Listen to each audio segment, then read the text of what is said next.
السلام علیکم ورحمۃ اللہ وبرکاتہ۔ میرے محترم ناظرین، اس وقت ہم حرم پاک کے قریب اس سے کچھ فاصلے پر مسجد جن کے پاس کھڑے ہیں۔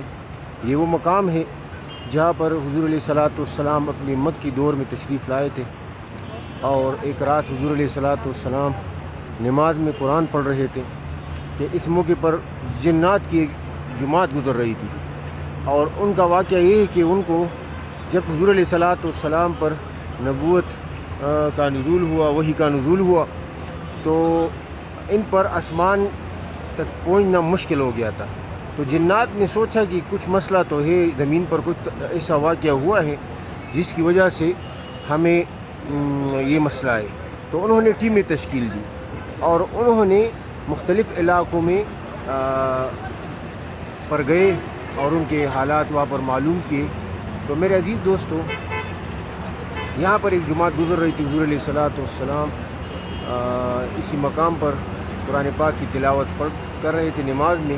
تو وہ جنات کی جماعت جنہوں نے یہ سنا تو انہوں نے آپس میں کہا کہ یہ تو بالکل وہی اللہ کی وحی معلوم ہوتی ہے، جس طرح موسیٰ علیہ السلام پر کتاب نازل ہوئی تھی، اور موسیٰ علیہ السلام کا جو کلام تھا اللہ کا، اسی طرح یہ بھی کلام آسمانی کلام ہے۔ تو ان جنات نے رسول اللہ مبارک پر ایمان لایا۔ تو اس وجہ سے یہ مسجد جن کا نام پڑا، اور اس کا ذکر اللہ تبارک و تعالیٰ نے سورۃ الجن میں اس کی تفسیر و بیان فرمائی ہے۔ تو یہ ایک تاریخی مسجد ہے، 3 صدی ہجری میں اس جگہ پر یہ تاریخی مسجد بنی ہے،